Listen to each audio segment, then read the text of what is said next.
Assalamualaikum warahmatullahi wabarakatuh. Perkenalkan, nama saya Fatimah Husna, mahasiswa Universitas Negeri Semarang, jurusan Pendidikan Bahasa dan Sastra Indonesia. Saya membuat video kali ini untuk memenuhi ulangan tengah semester Gaisal, mata kuliah umum pengantar ilmu pendidikan. Selamat menyaksikan.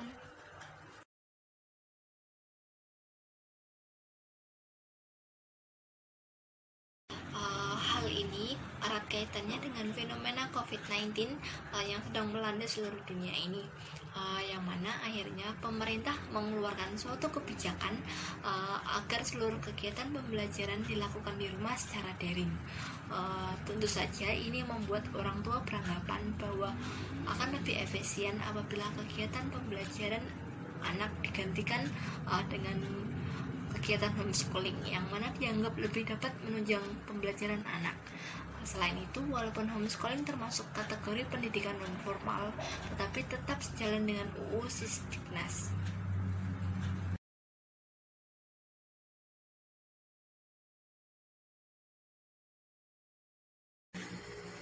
Apakah homeschooling dapat menjadi alternatif pembelajaran yang tepat? Mengutip dari CNN Indonesia pada 6 November 2020, Seto Mulyadi, seorang pakar pendidikan dan seorang praktisi homeschooling, menuturkan bahwa homeschooling dapat menjadi metode alternatif untuk memastikan hak pendidikan anak terpenuhi selama masa pandemi COVID-19 ini. Secara teoritis, kegiatan homeschooling memberikan pembelajaran yang sama seperti sekolah biasa. Namun, kegiatan homeschooling dalam pembelajarannya lebih memfokuskan pada penyesuaian karakter tiap individu. Berbeda dengan sekolah yang memberikan pembelajaran secara menyeluruh, homeschooling fokus pada karakter tiap anak.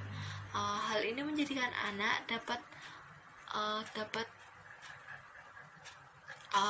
diberikan pembelajaran yang sesuai dengan minat, bakat, dan kemampuan masing-masing.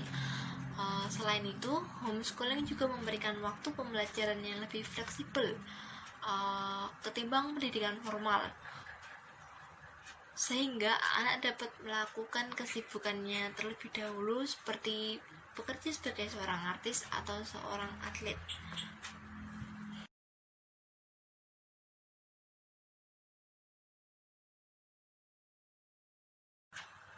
Secara psikologis, lingkungan pendidikan memiliki pengaruh yang cukup besar dalam perkembangan belajar anak. Lingkungan belajar yang nyaman dan efektif dapat mendukung kegiatan pembelajaran yang kondusif pula. Hal ini tentunya berdampak pada keberhasilan pembelajaran anak. Adapun lingkungan yang mempengaruhi kegiatan belajar yaitu lingkungan keluarga, lingkungan sekolah, dan lingkungan masyarakat.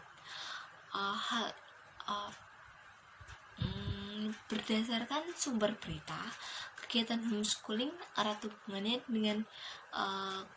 dengan pengaruh lingkungan belajar anak. Kegiatan pembelajaran homeschooling tidak jauh berbeda dengan pendidikan formal yang ada di sekolah.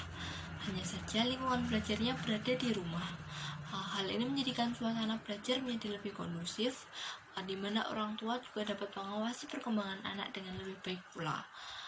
Keberhasilan program homeschooling ini sangat ditentukan oleh faktor orang tua dan anak, di mana orang tua dapat berupaya untuk memfasilitasi segala kebutuhan belajar anaknya, sedangkan anak sendiri memiliki motivasi belajar dan kemandirian yang tinggi sehingga kegiatan homeschooling dapat berjalan dengan baik pula.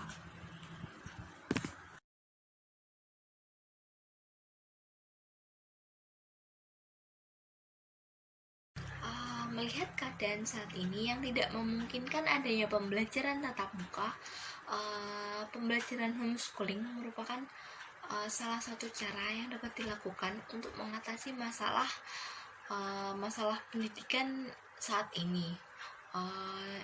Namun menurut saya terdapat hal yang lebih penting untuk menghadapi perkembangan masyarakat selama melaksanakan pendidikan anak, yaitu peran serta orang tua. Di sini peran serta orang tua menjadi salah satu hal penting yang dapat membantu anak berkembang dan menjadikan proses pembelajaran berjalan dengan lebih baik pula.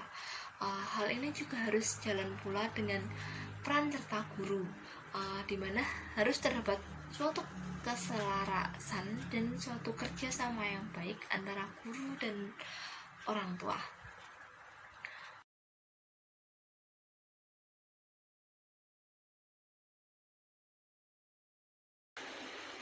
Berbagai macam konsep pendidikan dapat dilakukan untuk membantu proses belajar anak, baik itu pendidikan formal, pendidikan non-formal, bahkan pendidikan informal.